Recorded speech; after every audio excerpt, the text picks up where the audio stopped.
this meeting to order. We'll start with roll call. Gelfen. Here. Richard. Here. Nystrom. Here.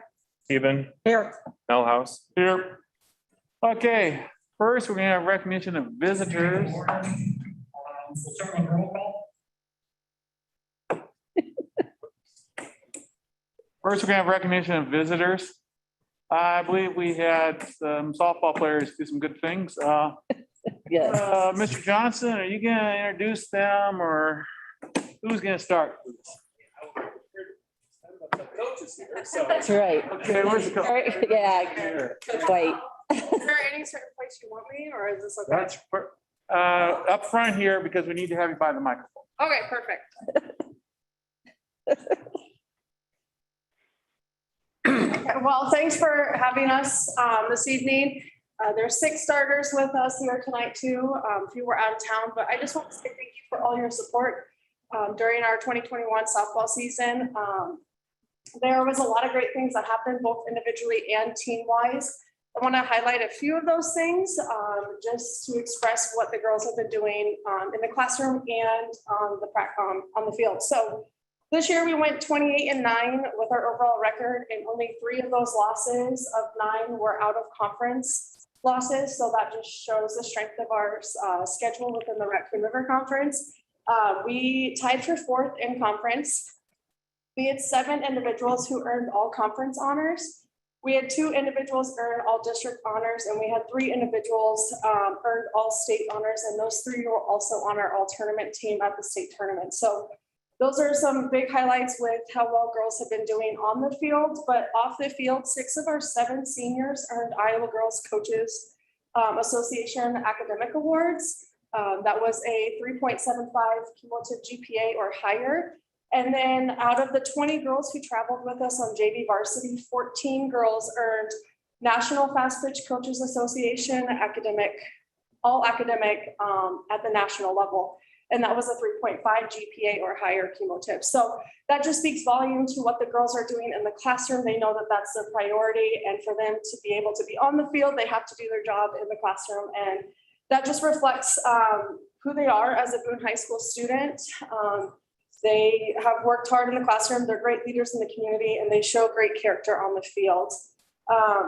These attributes are what led to a historic and successful softball season this year.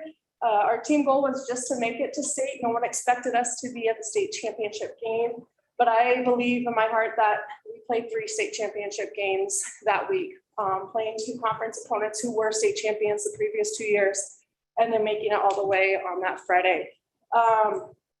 I'm just really proud of what they've done. They have created a strong foundation of what it means to represent Boone High School and the community.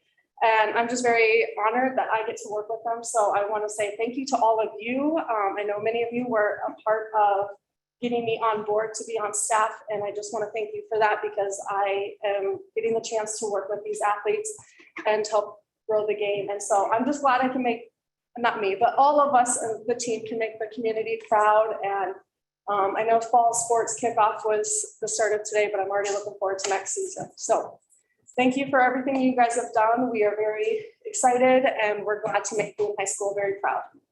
Thank you very much. Introduce your team. Yeah. Go ahead and introduce them. Players, you get to go up front now. Yep. So these are 6 of our 10 starters that we had throughout the 2021 season. I'll start from first to end. This is senior Emily Age. She played shortstop for us all season. Next is senior Emma Dighton. She pitched a lot for us, but also helped out at second base. Senior Alex McDonough. She was our first baseman this year. Sophomore Natalie Danner was in our outfield and center field. Senior Megan Ryder was in our outfield, played multiple roles out there. And then freshman Erin Aids helped us a lot at second base, also DP'd and pitched a little bit for us. So these are the 6 that could join us, but these are the 6 that also made a lot of impact on our season this year. Thank you very much, ladies. Can I have Comments? seniors? Where are you going? What are you doing next? I'm going to Kirkwood for liberal arts. Okay. I'm going to DMAC to play softball and do liberal arts this time. I'm going to DMAC for nursing. I'm going to DMAC for softball and elementary education. Good, good, thank you. Any other questions, comments from board members? DMAC will be fun to watch. I just want to say how proud we are of all of you and how well you represented Boone. We're very, very proud of that. And so thank you for coming tonight, putting yourself out there yet again in front of everyone. So we appreciate you. This is our chance to celebrate you. So thank you. Thank you. Thank you very much. Congratulations, all of them.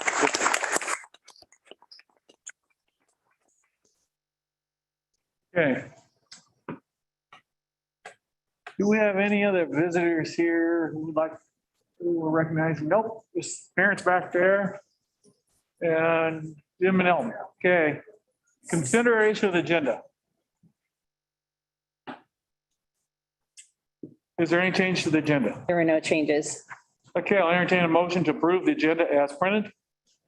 Move to approve agenda as printed. There a second? Second.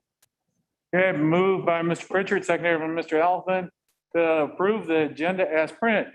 All those in favor signify by saying aye. Aye. Aye. Opposed? Motion passed unanimously. Next is hearing from delegations. Are any delegations that wish to address the board tonight? I don't see anyone here. So we'll move on to the routine business. Is there a motion on the routine business / consent agenda? I move to accept the routine business, except for in the bills and the recent bills, general fund for Pritchard's of $2,151.90. And in the Pepple account for Pritchard's, $9,706.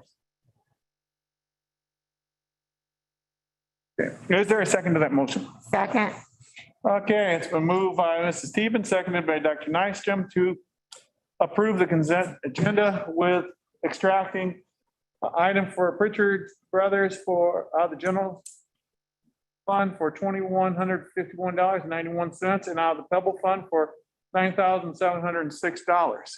90 cents, What? 90 cents, not 90. 90 cents.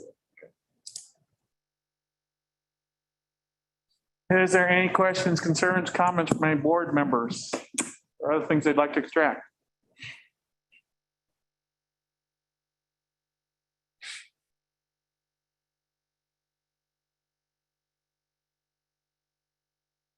Hearing none, all those in favor signify by saying aye. Aye. Aye. Opposed? Motion passed unanimously. Next, I'll entertain a motion on the two Pritchard bills. We'll take them both together. I move to pay the Pritchard bills in the general fund of $2,151.90 and in the Pepple account of $9,706. Is there a second? second, Okay, it's been moved by Ms. Stevens, seconded by Dr. Nystrom to approve the two Pritchard Brothers bills. One from general account of $2,151.90 and the other one from the Pebble account for $9,706. Is there any questions, comments, concerns? I guess I would just share with everybody that the $9,706 was for a major repair on a sewer line at Page. Okay. Hearing no other comments, all those in favor, please signify by saying aye. aye, Opposed, nay? Abstaining?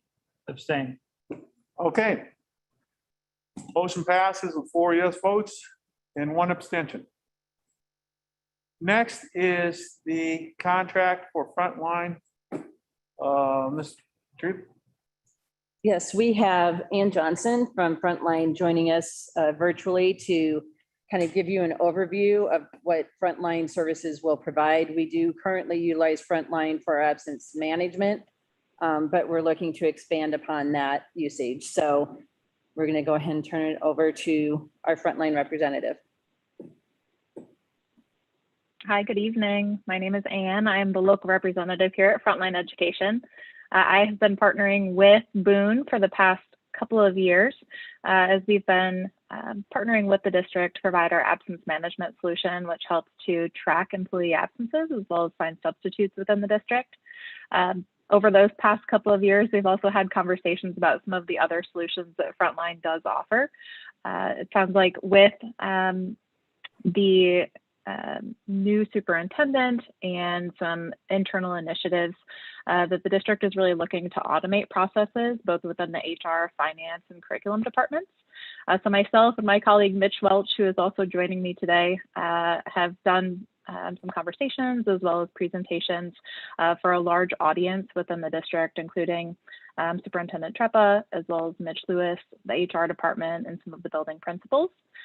Mitch is actually going to be going over some of those pieces today, just to make sure that the people in the room understand the way that Frontline is able to partner, not only with the district, but really provide you with branding to be able to retain and recruit some of the top talent, and be on board with some of the other things that Frontline is able to offer. So I'll actually hand it over to Mitch. If you do have any questions as we're presenting today, feel free to ask those, or you're able to keep them to the end.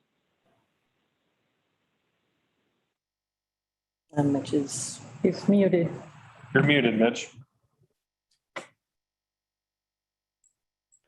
Of course, I'm muted. I've been on Zoom all day, and I can't unmute my computer for you this evening. I apologize for the group. Can you hear me now? I hope that's better. Yep. Yes. Perfect. Well, thank you very much for allowing us to come and with our partnership conversation with Boone up to this point. A little introduction. I know this is a very high-level conversation, but it's an impactful one. My name is Mitch, and I'm a solution consultant for Frontline. I work with Frontline in the districts to really make sure that their processes are aligned and everything that they're looking at to improve around efficiencies is coming to the front of the conversation before they purchase solutions.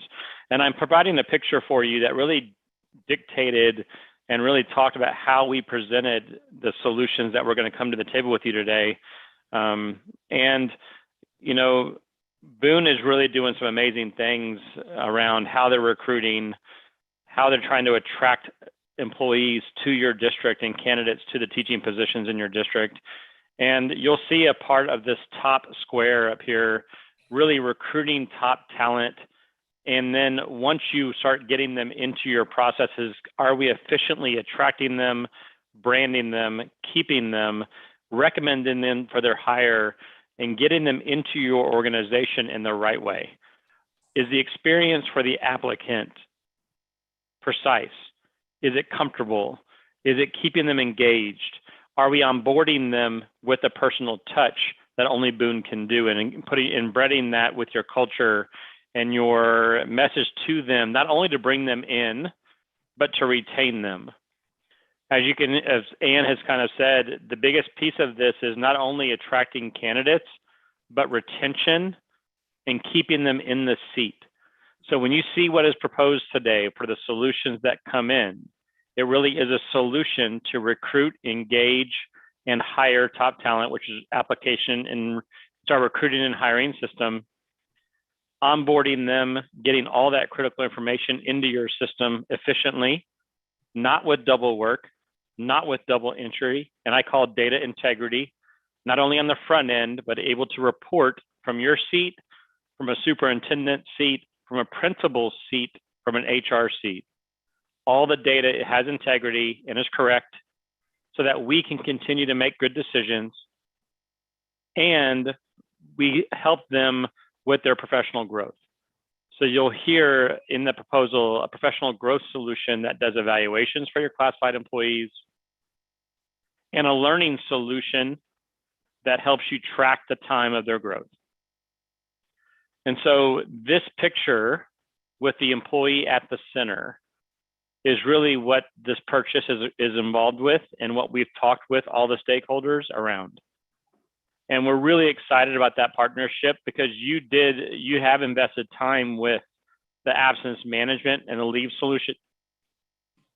And now we're actually coming back, and we're really coming with you to complete the entire circle in an automated fashion in one platform with a single login, with everybody in this room and beyond having visibility into the data, and having a solution that really has a comprehensive way to make us efficient and actually, I'm going to keep saying this, but retain our employees.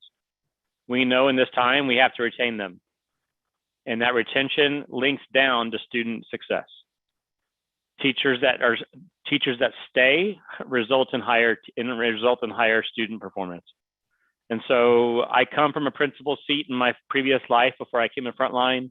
I was a school principal for 15 years and used many of these solutions. And that's really our approach today. And I'm going to turn it back over to Ann to make sure she wants to put in and comment about how she's been working with the district. But I'm going to open it up for comments or questions from the board, if I can show you anything or talk about questions that you might have.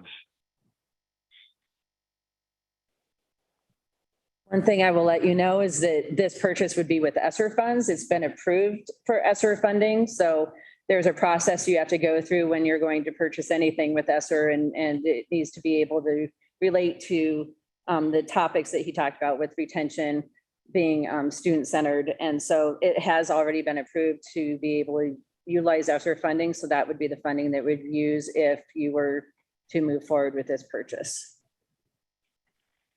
We already use this for some aspects. In this. We use the absence management and leave portion currently. That's the only one that we currently use. What other districts in this central Iowa use this? You're on mute, You're on Ann. mute, Ann. Is that like I that's double a muted code myself. word? That's the code word of the day, I think. You were on mute. I thought you might ask that question. So some of the other districts here in Central Iowa that are utilizing many of these solutions through Frontline are Nevada, Ames, Gilbert, Des Moines, Johnston, Norwalk. I could go on, but those are the ones that are fairly centrally located and utilize a fair amount of these solutions.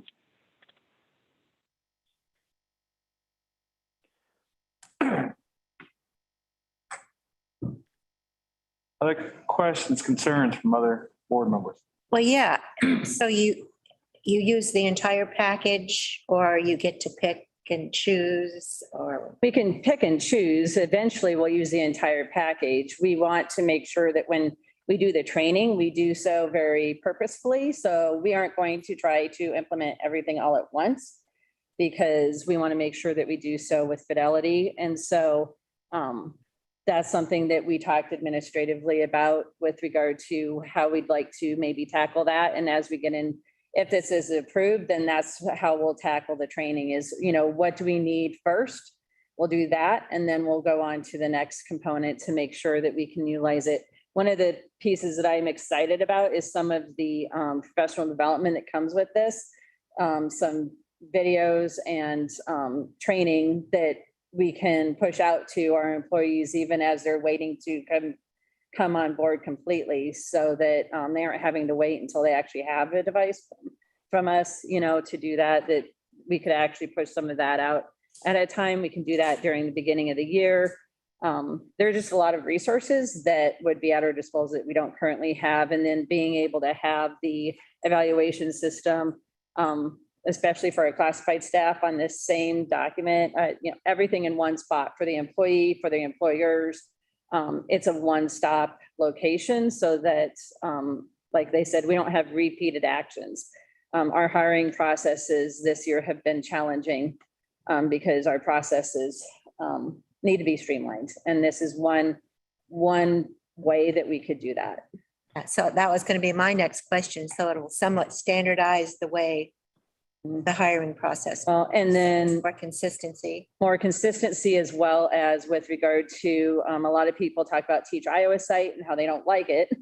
One of the things that this would do is we would still be on the Teach Iowa site, but it would be our brand. We could have our own videos talking about our own district, and it would be the format that was easier for people to use before the state switched. So that's something that we see as a plus as well, is that we could personalize the application process for our district and not have it be so generic. Or will we still use Iowa then, or will You teach? still have to use Teach Iowa, but when they click on the link on Teach Iowa, it would direct them to our Frontline source. Okay. Do you mind if I address the group with one comment? Do you mind? Yeah.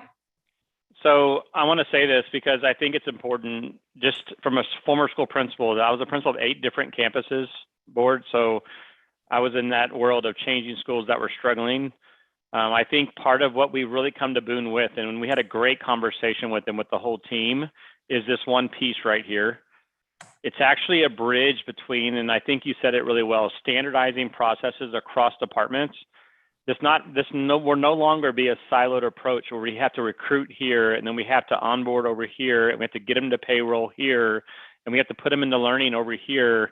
It really is a comprehensive solution so that not only can you get them in your organization, you can surround them with resources, but I want you to see these little terms right here: induction, getting teachers not only first year, second year, third year induction programs through learning, through training, through job specific tracks, but also a mentoring program, not just for new employees or employees that are struggling, but mentoring peer-to-peer and instructionally and comprehensively across their career. But I think this is a big one right now, especially with COVID and what we've had to address. How do we move people, not only keep them, but let them advance in our career of education? So this career succession has been a foundational part of what we talked about with HR. How do we move people in our organization and breed our own? And I want to say that, and I hope I didn't overstep just saying that, but I wanted to make sure we left it with that comment. You mentioned ESSER funds for this first year. Is that just 1 year? We can only apply 1 year at a time. So we've already applied for this year in case, so that we knew that it could actually be utilized, because we didn't want to plan on that. ESSER funds down the line, it goes till 2020 After that, we would use PEPAL funds. funds. Thank you. Okay. And the annual cost then after this first cost would be, I need to go back to this. Roughly $30,000. okay, No, Annual reoccurring fees, $29,495. yeah, I'm just saying, So to do this now, it's like $71,000 is my math, but I could be way off. Well, I think that I'm, Today's, I mean, our check that we have to cut, I think is 49. I it's a mean, little bit with the hard to follow implementation. because it's Yeah. the initial term prorated fees. I think that takes the That threw me too. annual reoccurring fees for our first time. I hadn't guessed. Okay, Yeah, because we're going to start mid-year. so you're not adding to, 20,500, 26,343, so 46, 944. yeah, those first two. Yeah, those, the first and the third one. So the implementation of Okay, pro year. Two numbers. Those top 2 numbers, these two. right? Other questions from any of the board members? It just off the top, it looks like a lot of money. I mean, you're $30,000 a year. You see the value in it to try it. I do, because the other districts that have been utilizing it have seen that value. Nevada and Norwalk and some of the schools that are closer in our size, like Des Moines, I don't feel like that's a fair comparison. But that's why we had actually talked to Ann about that prior to, like, who in our conference, our size districts are utilizing this. We Okay, do then see Gilbert. it- We do see it as something that we need, actually.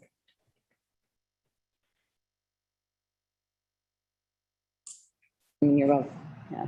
Any other questions? But if we're going to try it, now's the time to try it. But that's what fun, right? Yeah, that's Get for paid funds. for. say if we change our minds in the future, Right. Okay. Is there a motion on the floor? I move to accept the contract for Frontline. Is there a second? Second. Okay, it's been moved by Mrs. Stevens, seconded by Mr. Pritchard to accept the contract for Frontline as proposed. Is there any further discussion on this topic?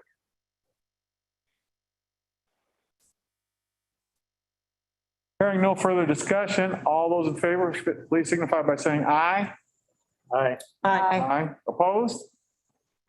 The motion passes unanimously. Thank you very much, Mr. Johnson, Mrs. Johnson, and Mr. Welch. Thank you for having us. I appreciate it. Thank you. Thank you. Okay, moving on. Next on the agenda is the pre-grading for the elementary center. DLR, folks, we got 4 chairs over here for you. One might be wired. How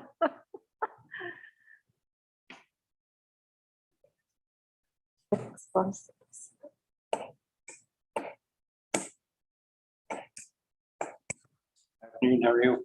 Okay. Okay, so what's up? What are we talking about here? So as we've talked about during the project schedule, the whole process, we were looking to get started with some construction, actually moving some dirt here this fall in order to keep the schedule to open up the elementary school in 2023. So what you have tonight are two procedural items. We are adhering to the schedule that we had to conduct a pre-grading package. And what that will do is move the soil on the site to basically establish the building pad elevation for the new early childhood center and take care of some of that work that would otherwise be done, next spring. So tonight, our procedural item is to establish the bid date. So that's what you're seeing here is a notice to bidders. The bid date would be September 9th, it's a Thursday in the afternoon. And then following that, you would have a public hearing and an award at your next board meeting, which will be September 13th. So this first document here is just a notice that would get published in the paper. What you can see here is all these plan rooms. Your plans will go out throughout the Midwest and the country. You can see from Missouri, Minnesota to Texas, and all across the Midwest, and be advertised appropriately. And then receive bids on that September 9th date. So that's the first document that you have here. The second, you want to talk about the second one, or? You want to act on this one?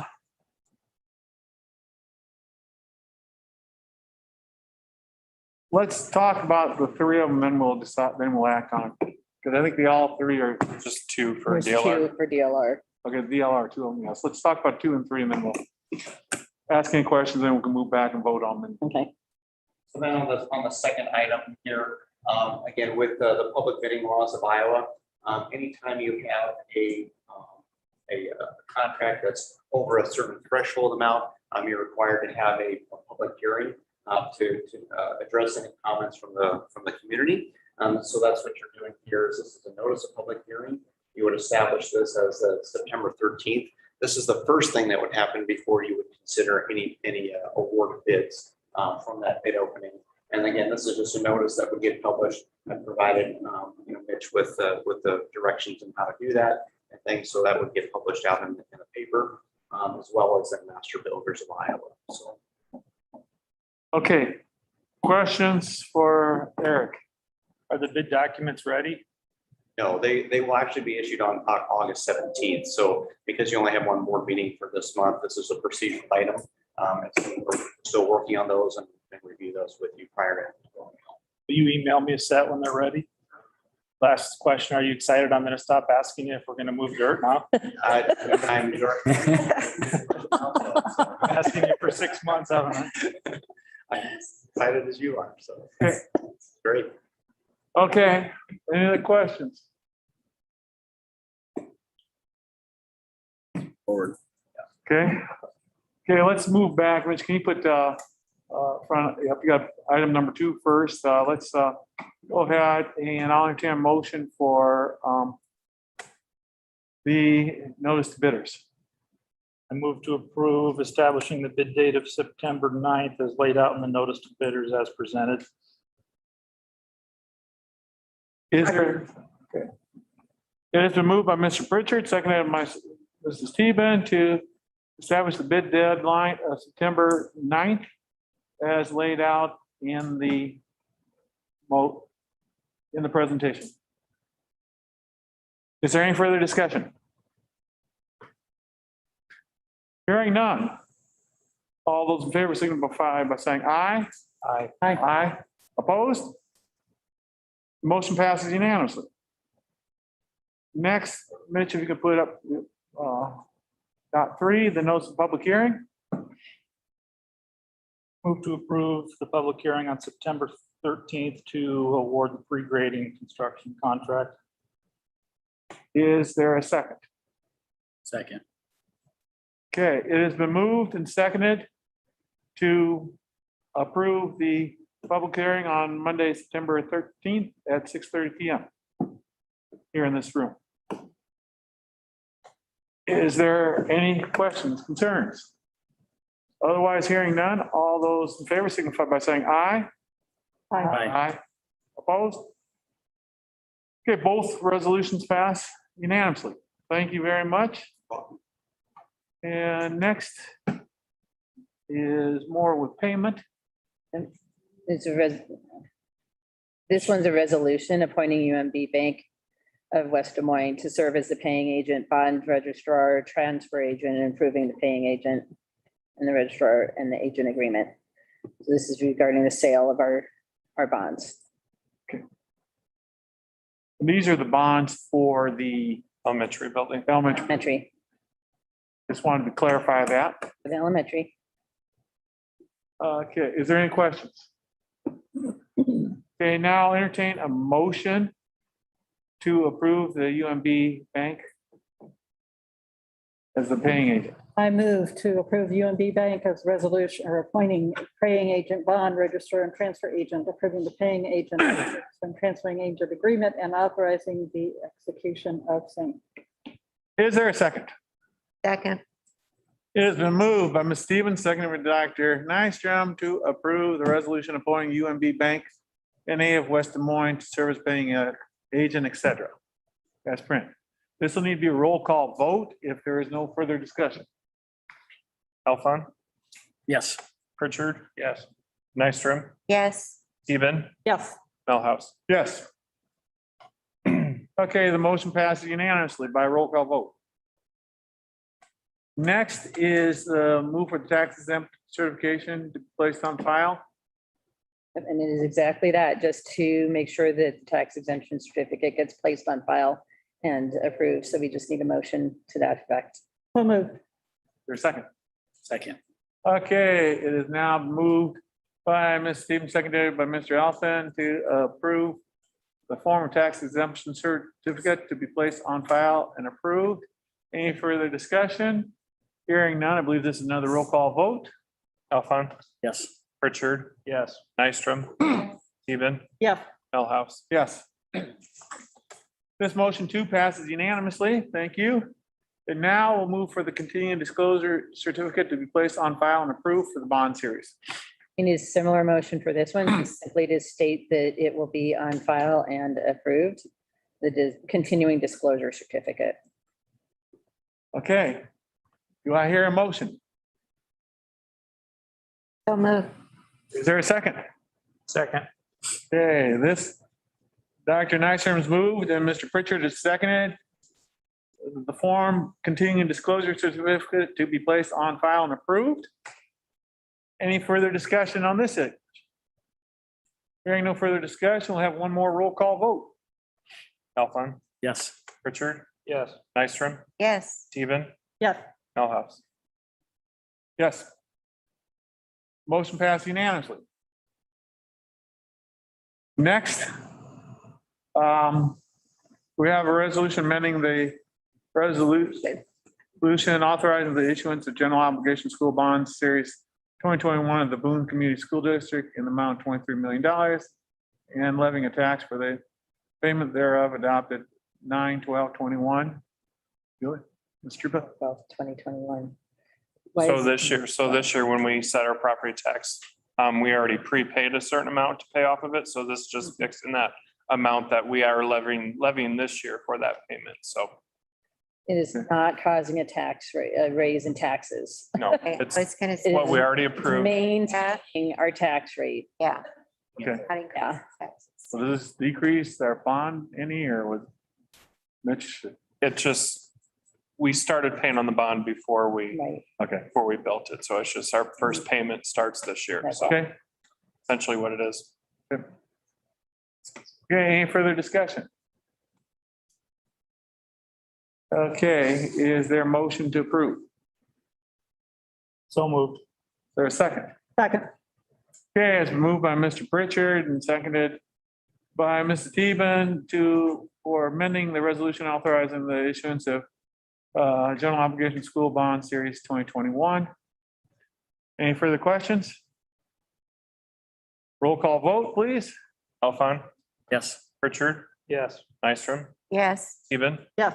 Millhouse. Yes. That motion also passes unanimously.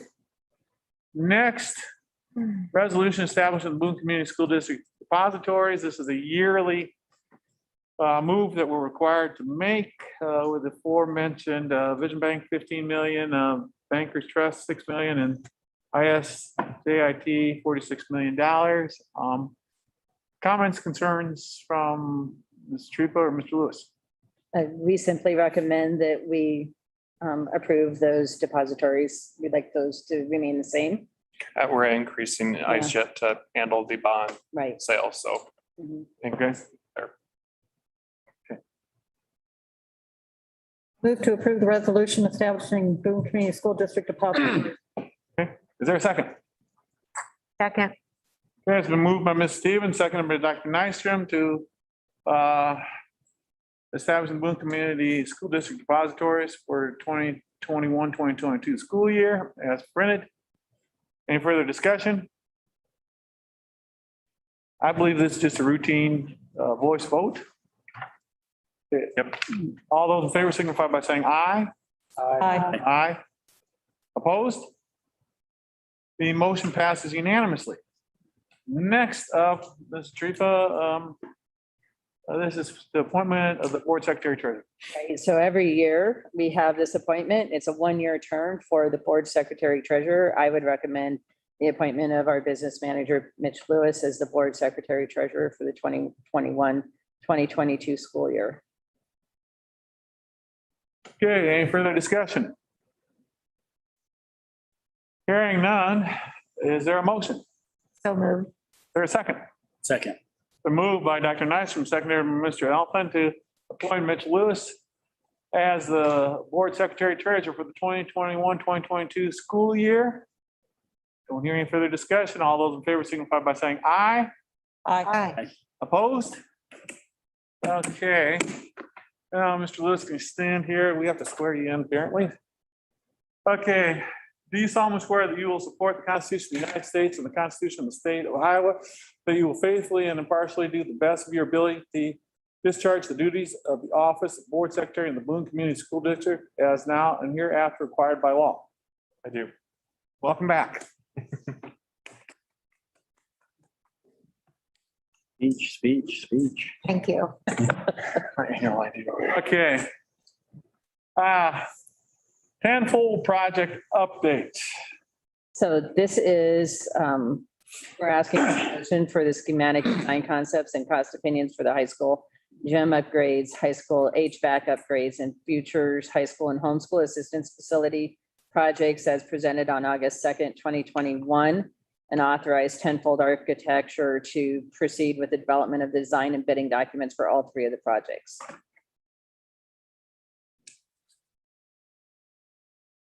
Okay, questions, discussions? Don't see anyone here from Tenfold. I did bring my copy of the design work. In case anyone wants to look at it, has any questions, concerns? This is just to continue moving forward with these three projects and kind of get some. We have not had any official board action up to this point, so that's what we're asking for is official board action to continue, given the information that was provided on the second. And noticing that these are not finalized yet.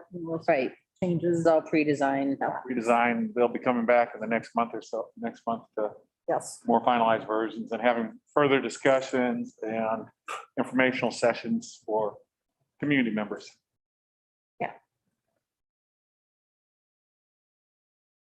Yes, I move to continue the project with Tenfold. Is there a second? Second. Okay, it's moved and seconded to continue to move forward with the Tenfold projects, the high school gymnasium upgrades, the high school HVAC upgrades, and the Futures High School and Homeschool Association facilities projects. Any further discussions? Okay. Hearing none, all those in favor signify by saying aye. Aye. Aye. Opposed? Motion passes unanimously. These are presented in public. If anyone wants to look at them, they're free to look at them and send back here. Okay. Next is a board resolution transfer funds from the general fund to the student activity fund. Ms. Truth or Yes. Mr. Lewis, can you explain this, please? This is actually a transfer that is unique to COVID-19 times in that we are allowed by law to transfer to the activity fund costs that, to cover costs that were due to the COVID-19 restrictions during last year, essentially. So this is just a resolution to be able to transfer funds from the general fund to the student activity fund to recover those costs. And our general fund has the excess money. This is not going to cause the same finance burden on the general fund. Correct. And we'll report on that next month. You did send us a breakdown, didn't you? Or- Yep, it's Yeah. right here. So it kind of ties in the next agenda item. Next agenda item is when we, the board makes motion to clean up the negative accounts every year. We took all the negative accounts from our athletic chunk, and then we came up that with our total to help those cover those costs that we lost because of gate tickets. So any negative in here, the adjustment is less the ticket sales, and that's what we're requesting to transfer over. Okay. Is there a motion on the floor to approve the activities fund resolution for transfer to the activity fund from the general fund? I move to approve the activity fund resolution. Second. Okay, it has been moved by Mr. Pritchard, secondary by Mr. Alphen, to approve the transfer from general fund to activity fund to help cover COVID-19 restrictions. Any further discussion? Okay, all those in favor signify by saying aye. Aye. Aye. Aye. Opposed? Motion passed unanimously. Next, the interactivity interfund transfers. Mr. Lewis, you want to explain that? I think you already did. Yep, so that's just all these transfers in this column that says AJE, adjusting entry. That's just the negative accounts were taken out and then we're taking from another account to balance it out. That does include the 33,000 that you all just approved to transfer into the account. So I move to accept the activity interfund transfers. For a second. Second. And this is something that we've been doing for several years. Those of you listening are wondering, this is a standard accounting record. Okay, any further questions? Otherwise, all those in favor signify by saying aye. Aye. Aye. Opposed? Motion passed unanimously. Next is the COVID update. Let's start out, Mr. Trimble. Sure. So this is a different year. COVID's not gone, but it's a different year for us. So some things that are different this year compared to last year is that there is now a state law that states that masks must be optional. So that is not a decision that we have an opportunity to make. We can still highly recommend mask wearing, but it's mandated by state law that it be optional.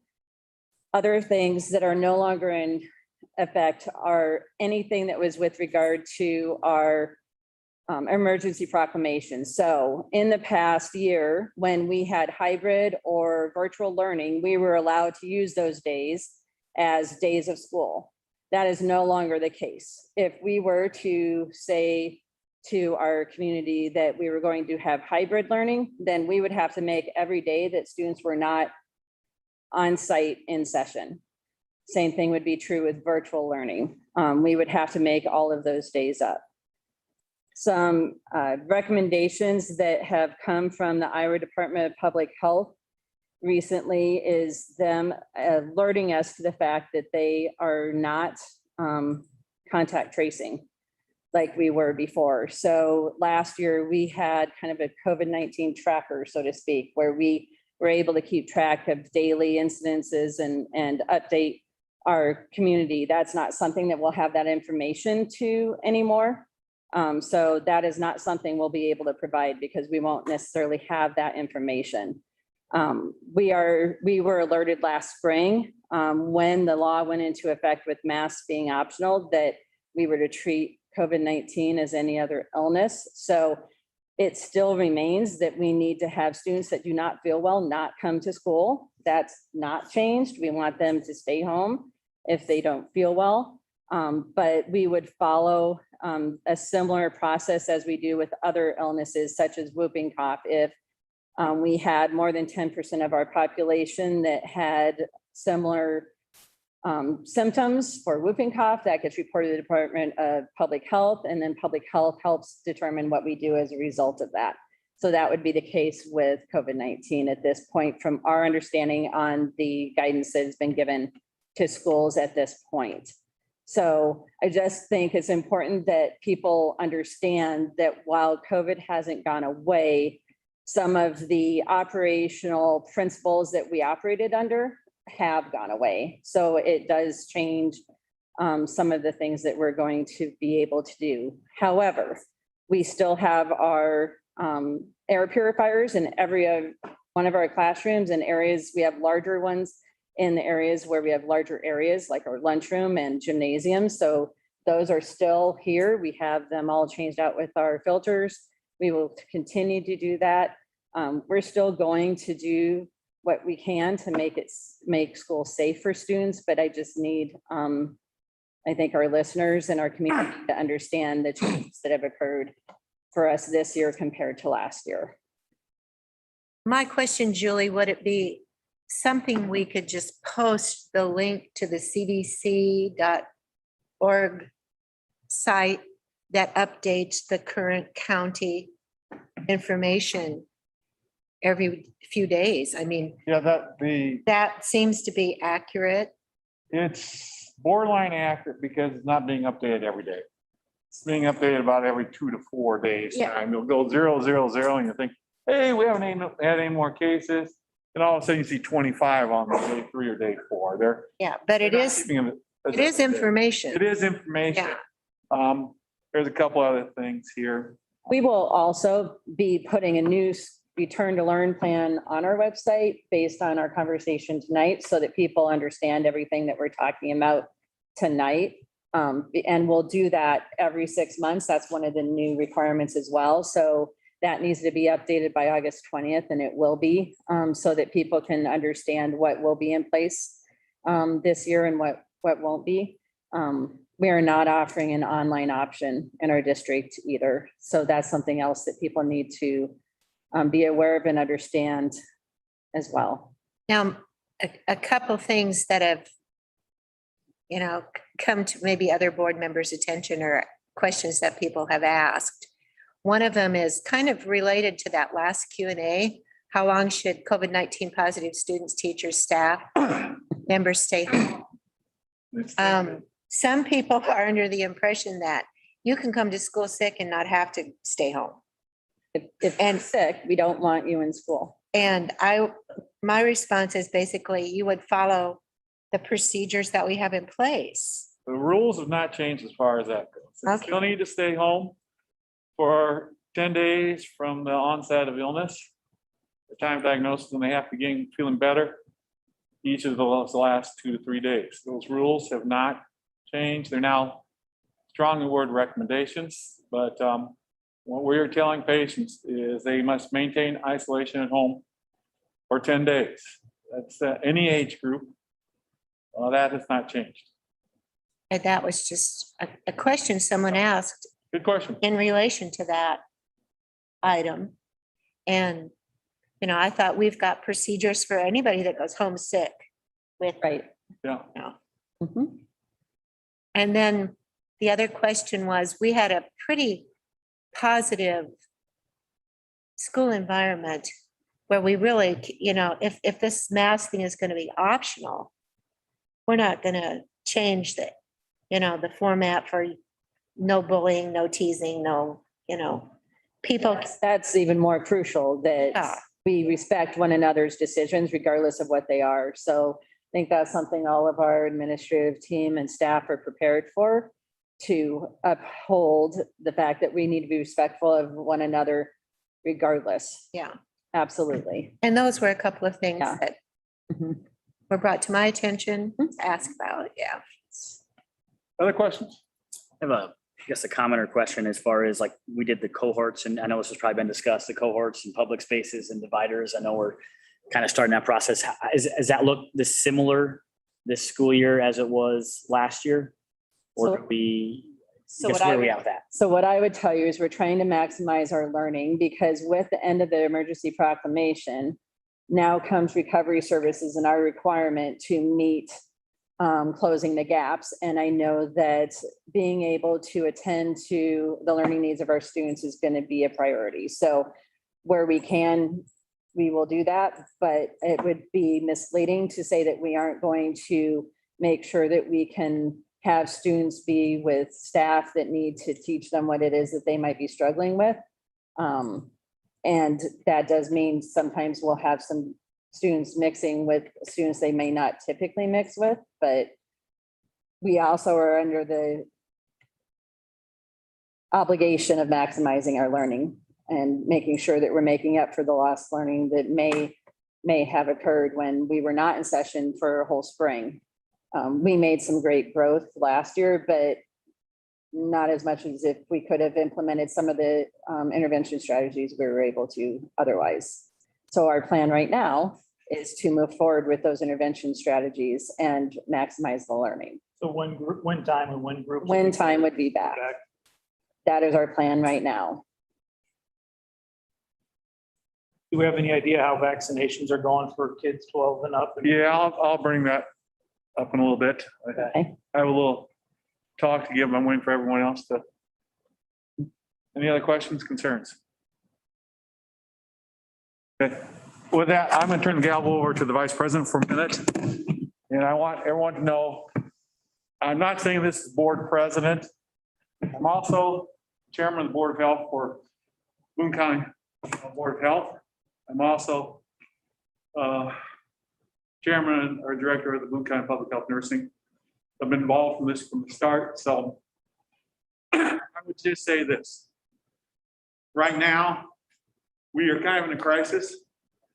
Jeremy, your numbers, the good news is that the greater than 12 years of age, we're actually doing pretty darn good. Take all the people in Boone County who have over age 12 who have been fully vaccinated. That's 61% of those over age 12 have been fully vaccinated, and 65% have had at least one vaccine.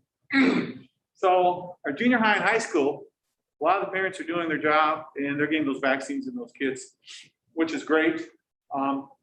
Still, wouldn't be a bad idea with this Delta virus out to be wearing a mask as much as possible. Delta virus is a different beast.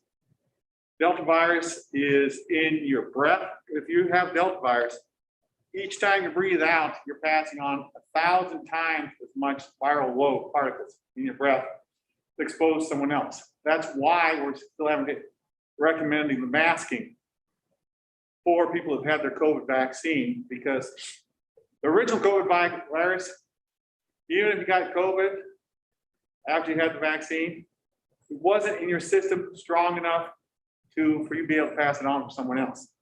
Delta, different ballpark. It's in people's breath enough, even though they may be asymptomatic, may very well be asymptomatic. So that's why Delta is a different beast, and you're seeing us going back to masking. If you look at populations over age 18 here in the county, we're 67% with one vaccine and 63.5% with fully vaccinated. So those are both higher than state averages, which is very good. Our greater than 65 population, we're 91% totally vaccinated. So our grandparents, they're doing a great job. So that being said, now it leads us to the tough part. And that is the kids who are in our preschool through sixth grade. They're 3 and 4 year olds through 12-year-olds who are not eligible for vaccine. The American Academy of Pediatrics and the American Academy of Family Physicians have come out with a strong award statement on this. They are recommending that all parents strongly encourage your kids to wear their masks at school and wear them at all times. This is coming from the American Academy of Pediatrics, the American Academy of Family Practice. It has also come from the CDC, but those other two former organizations are made up of all physicians. The physicians have researched this, looked at all the data, relied on their experts in infectious disease to come out with that statement. So my personal recommendation, if I had a kid in school right now, they'd be having their mask on at all times through sixth grade, before they had their vaccines.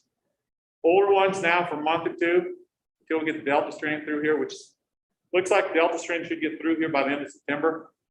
It won't be a bad idea to have the mask on, and teachers too. I will say our teachers in this county did a yeoman's effort. I believe we're well over 85% for the teachers in our district being vaccinated, which is great. That shows our teachers really care about our students and protecting our student safety and their own safety. Probably from a public health standpoint, in the elementary schools, recommendation would be wear them all the time. And at the high school level, junior high level, at least for a month or two until Delta gets out of our system, which, as I said, should peak and go down hopefully by October 1st. And I'm saying all this again as chairman of the Board of Health, not my chair over there. Any questions?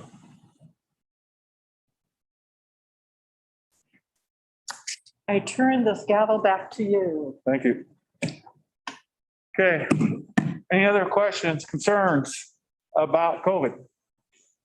Well, Brian, I just wondered, when you hear stuff on the news, in Iowa, how are the kids doing? Are there a lot more kiddos getting ill? From what I've been told, is Blank has several cases in their ICU of COVID related. Oh, In Iowa City, I just talked to someone who works there. They said their ICU is full. Their highest level ICU is full of 30-year-old and 40-year-olds, non-vaccinated with Delta virus. The vaccinated ones are not making it to the ICU because they're getting better before that level. They're needing some support in the hospital, but they're going home. The unvaccinated ones are ending up on ventilators, et cetera. That's Iowa City. And they're getting a lot of business from northern Missouri. And I just heard today, I tell them the hospitals in the morning are starting to see some of that northern Missouri business too. Any other questions? Hearing none, superintendent's report. Okay, well, I'm going to move to registration. We have, as of today, 67.4% of our families registered, with 3.6% of them starting the process, not yet submitted, and 29% yet remaining. So if anyone's listening and you have not registered your students for this year, for the school year, please do so. That is how we're getting our bus lists.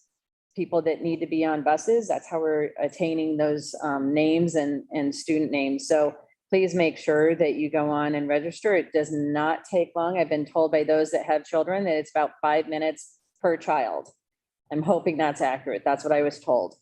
Maybe those of you that have children can tell you. Pretty fast. Okay. And then we did, as an administrative team, attend School Administrators of Iowa Conference. Believe strongly that when we go to a conference, we need to make sure that we're applying what we learn. And so I briefly asked permission for a few of our admin team if they'd be willing to share some of their takeaways from the conference to share with all of you. Because I think that it's good for you to know and for our public to know that when we go to those conferences, that we do get something from those that will help our students ultimately. So do I have a volunteer first?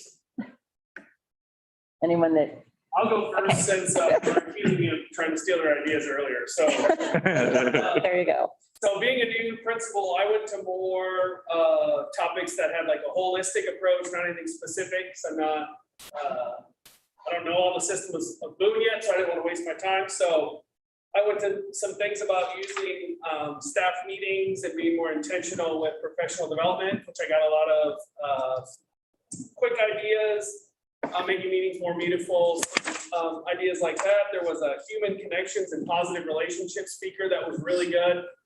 They should have put him in a bigger room because all of his sessions were overflowing out the door, which shows you the importance of human connections and administration. And the last one that I wanted to touch on today was I went in to learn more about the leadership standards. They reorganized them and restructured them in the state, and some unpacking and connecting to those new standards. Thank you. Went to all the sessions I attended were really good. A couple that stood out to me. I went to one about collective efficacy and the power. Autumn, I went to that one about the power of building collective efficacy among your staff and the impact of that. impact. How do you know about that? And it's one of the biggest impacts that we can have on students. We talked a lot about the opportunity gap versus the achievement gap and how we really how how much that teacher efficacy plays a huge role in that. And there was like tons of awesome research, but basically it's enough for achievement first.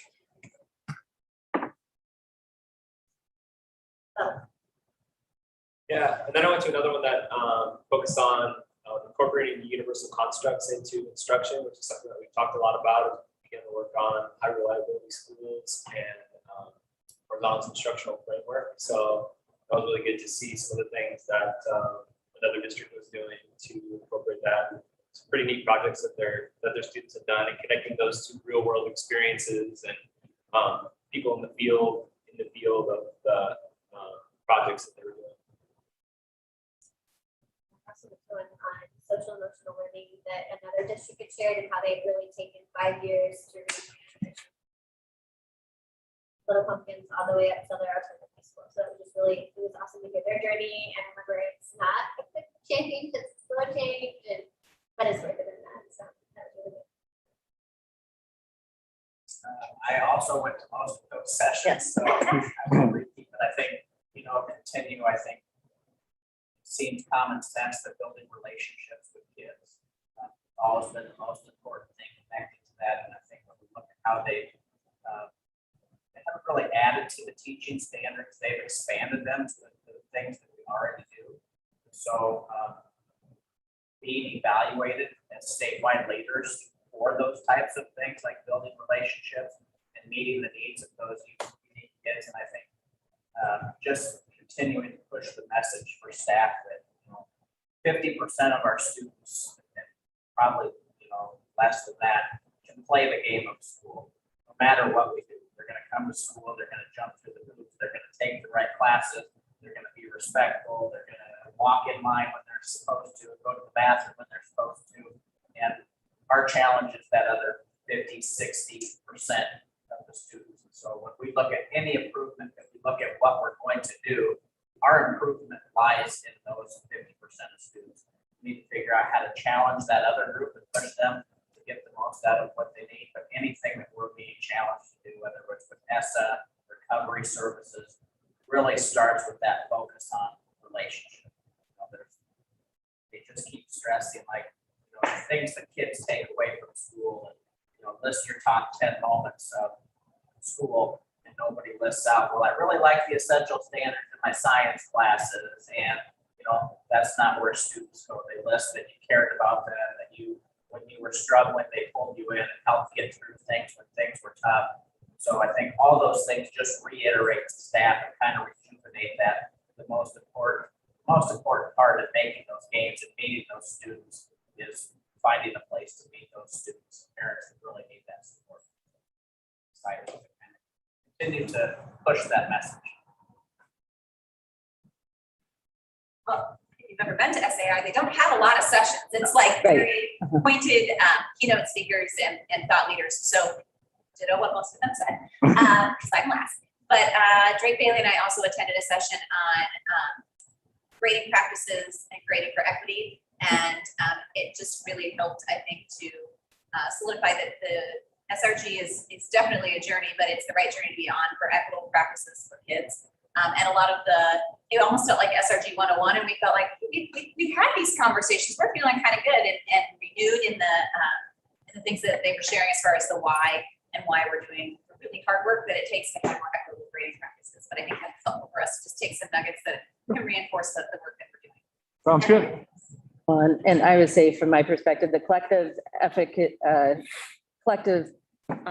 efficacy and the equity pieces, there was a keynote speaker that talked about equity and it's more than just the data. It's really digging down beyond that. And our leadership standards now divide out the equity side of our leadership. So I thought that was also especially good. So I just want to reiterate our appreciation for allowing us to attend this conference. This is something that oftentimes leaders don't have a lot of conferences that are available to them. So being able to go to this as a team also was very nice, so that we could collaborate about what we took away, because while some of us were in some of the same sessions, we took away different things and we can learn from that. So it's exciting to be able to apply some of those things. So just wanted to make sure that you knew, what we took away from that experience, and that we look forward to next year already, because it's an exciting time to also network with other school communities with the same challenges that we have. So,